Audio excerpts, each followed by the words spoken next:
남한의 아버지를 만나기 위해 탈북을 했지만 아들 내외의 추방 소식에 다시 재입북한 박인숙 씨의 자필 수기와 사진 등을 동아일보가 단독 입수했습니다.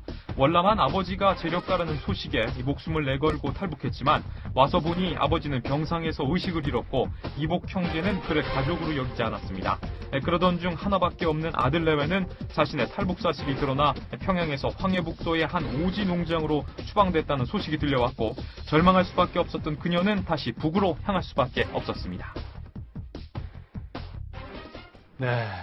김 차장, 저 화면에도 나왔습니다만은 참 기구한 운명 아니겠습니까? 예, 그렇습니다. 예, 남쪽에 와서 본인이 겪은 삶을 일기를 쓰고 수기를 통해서 했는데 우리 동아일보가 최초로 입수했죠? 예, 우리 동아일보 국제부에 있는 탈북자 기자죠. 김일성 종합대학을 나온 주성화 기자가 입수를 했는데요. 이 자필로 남긴 사실은 수첩과 일기장이긴 한데요. 이건 일기장이라고 하기는 좀 그렇기도 하고 어떻게 보면은 어린 시절부터 얘기를 쓴 일대기 같은 것이 담겨 있습니다. 그러니까 그 안에 보면은 아들에 대한 모정 이런 게 이제 최근 글이 이제 들어있는 게 있고 그 외에도 어린 시절 자기가 어떤 일을 겪어왔는지 아버지하고 관계는 어땠는지 이런 것들을 쭉 담은 내용들이 다 포함되어 있습니다. 예, 간략하게 못 보신 분들도 있을 테니까 네. 이분에 대해서 조금 설명을 먼저 좀 하고 넘어가는 게 좋을 것 같아요. 예, 박인숙 씨가 이제 화제로 떠오른 것은 갑자기였죠, 사실은. 네. 지난달 28일 북한의 관영중앙TV가 기자회견을 하면서 박 씨가 다시 재입국했고 남쪽이 사실은 어려운 동네다 이런 걸 이제 소개하는 거를 기자회견을 내보냈습니다. 이게 무려 1시간 13분 동안 진행이 됐는데요. 네. 하루 6시간 방송하는 북한 방송으로서는 굉장히 파격적인 것이었습니다. 근데 그 내용 중에 보면은 박 씨는 굉장히 남쪽을 살기 어렵다는 동네라고 이제 표현을 하면서 올라오긴 했었는데 꼭 그런 것만은 아니었었다라는 게 사실은 이 수기에 나타나 있고 이 박인숙 씨를 간단히 설명을 하자면은 2005년에 탈북을 한번 했었습니다. 그러다가 이제 다시 강제 북송이 됐었고 또 다시 탈북을 해서 2006년도였는데요. 3월 달에 탈북을 했고 한 석 달 만인 6월에 이제 국내에 입국했습니다. 처음에는 박인숙 씨가 한국에 들어왔을 때 남아있는 가족이 북한에는 없다. 이렇게 얘기를 했었기 때문에 별 문제 없이 지낼 수 있겠거니 생각을 했습니다. 그래서 탈북자 정착 지원 시설이기도 하고 이제 교육 시설인 하나원에서 교육을 받고 나와서는 임대 아파트를 얻어서 기초생활 수급자로 이제 생활을 해왔습니다. 별 문제 없어 보였긴 했는데 이분이 이제 갑자기 방송에 나오니까 이게 어떻게 된 거냐 이렇게 됐었던 거예요. 통일부에서 확인 결과 박인숙 씨로 이제 확인이 된 것입니다. 근데 이분이 결국 북한에 간 이유가 있었을 텐데 예. 아들을 찾으러 갔다 이런 얘기가 있죠. 예, 결국은 일각에서는 북한 국가안전보위부가 협박을 해서 들어갔다 이런 얘기도 있긴 한데 사실은 한 두 가지 정도로 볼 수가 있을 것 같습니다. 박인숙 씨가 평소에 가져왔던 아들에 대한 모정, 그리고 또 하나는 고향에 대한 향수가 깔려 있는 것 같습니다. 이 아들에 대한 모정이 읽히는 대목 중에 하나는 일기 이런 대목을 곳곳에 보면은 아들에게 죄 짓는 미안한 어머니의 마음을 표현을 했고 가족과 함께 사는 것이 중요하다. 이런 대목들이 많이 나와 있습니다. 결국 아들이 어떻게 되는지 궁금했었던 게 바로 어머니의 모정이었었던 거죠.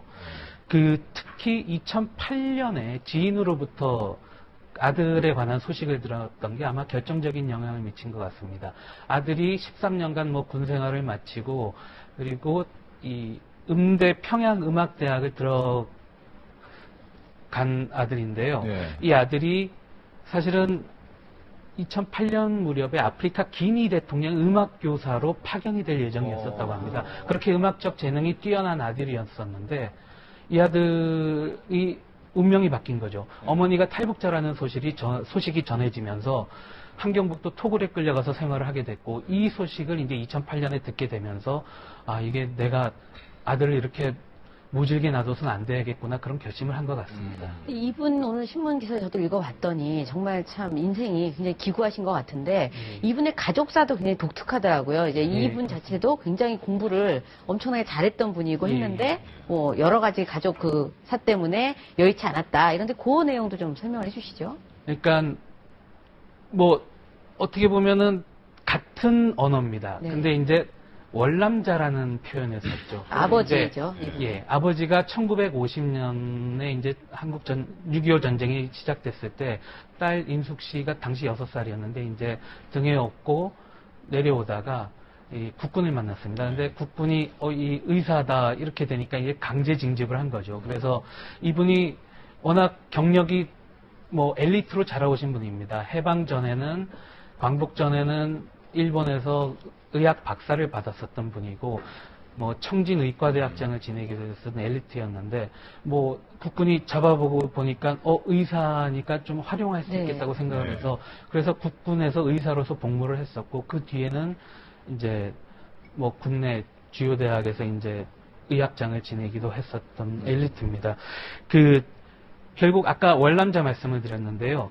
아버지가 월남을 해서 살고 있었다라는 게 북한에 남아있는 가족들에게는 굉장히 어려운 고통이 됩니다. 말할 수 없는 고통과 고초, 뭐 이런 것들이 딸리는데 박인숙 씨가 남한에 내려와서 탈북자로 살다 보니까 자기 아버지 때문에 자신이 북한에 있었을 때 당했었던 것들이 생각이 난 거겠죠. 그런 것들 때문에 아마 다시 한번 북한에 가야 되겠다는 생각을 하죠. 근데 아버지를 만나러 왔는데 남은 아버지가 생존에 계셨더라고요. 그 당시에. 예. 90이 넘으신 나이에. 예. 근데 못 알아보시고 병 중이셨다. 그래서 결국은 그렇게 힘들게 왔는데도 아버지를 만나지는 못했죠. 알아보지는 못하신 거죠, 아버지가. 돌아가신 거죠. 20일 만에. 네.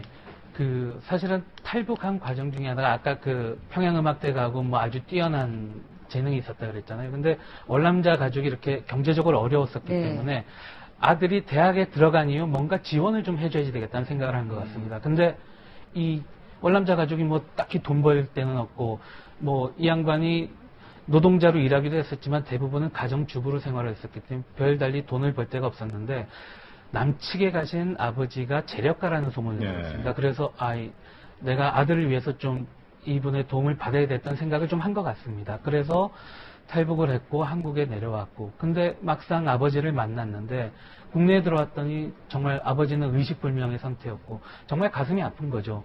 평생을 기다렸던 아버지, 정말 56년 만에 만난 아버지인데 아버지를 만났는데 의식이었고 알아보지도 못하고 그게 얼마나 가슴이 아팠겠습니까? 20일 만에 돌아가셨죠. 이복 형제 중에 국회의원 3선을 지낸 분이 있다는 게 기사에 있던데 예. 누군지 공개할 수 있습니까? 그거는 우리 주성아 기자가 좀 공개를 원치 않는 것 같습니다. 이게 뭐 사생활이기도 하고요. 이게 자칫하면은 어떻게 연결이 돼서 사실은 지금 우리가 모성의 얘기를 많이 했잖아요. 그래서 뭐 북한에 가서 기자회견을 하기도 했지만 결국 모성을 찾아서 간 걸로 우리가 이해를 하고 있기 때문에 이분이 북한에서 다시 피해를 보고 뭐 이러는 거를 주성아 기자가 원치 않는 것 같습니다. 그러다 보니까 괜히 사소한 것들이라도 잘못 이렇게 공개가 되다 보면은 피해를 입지 않을까 그런 두려움이 있습니다. 박인숙 씨가 결국 평양에서 기자회견을 하면서 이제 평양 중심부의 아주 고급스러운 아파트에서 아들과 함께 살게 됐다. 이제 체제 선전에 활용이 되고 있지 않습니까? 사실? 그렇죠. 근데 실제로 그렇게 계속 살 수 있는 건지 앞으로 어떻게 전망하십니까? 일단은 그게 가능할 거라는 생각을 좀 많이 하고 있습니다. 처음에 북한 TV로 이제 나타난 박인숙 씨 모습은 기자회견도 했고, 뭐 이게 1시간 13분을 방송했다 그랬잖아요. 그러니까 그동안에 뭐 스케치 화면이라고 얘기하는 이제 주변 상황 같은 것들을 보여주는데 그 고급 아파트에서 고급 장롱을 이렇게 열어 보이면서 이렇게 선전을 하는 이런 장면들이 있었습니다. 그거를 보고는 뭐 지금은 잘 살고 있구나. 과연 이제 어떻게 살까 이런 게 궁금한 게 생길 수가 있죠. 근데 결국은 이걸 어떻게 보느냐. 이렇게 1시간 13분씩이나 방송을 하고 이렇게 나왔었다라는 건 결국 김정은 노동당 제1비서의 승인하에 이루어진 게 아니냐 이런 추측을 하고 있습니다. 그렇기 때문에 결국 뭐 중대한 과오를 저지르는 게 아니면은 박인숙 씨는 뭐 별일 없는 한 아마 잘 지내게 될 것 같아요. 대체적 관점. 화면에 그 기자회견 하는 모습이 이제 저게 1시간 13분 동안 조선중앙TV를 통해서 방송됐다는 건데 뭐 체제에 선전을 하기 위해서는 계속해서 좋은 집에서 살게 해주겠죠. 참 박인숙 씨와 같은 제2, 제3의 탈북자가 나오지 않도록 우리 사회가 좀 더 따뜻하게 탈북자들을 위해서 여러 가지 환경이라든지 제도적으로 좀 정비를 해야 되지 않나 그런 생각을 가져봤습니다. 김 사장 오늘 수고했습니다. 예.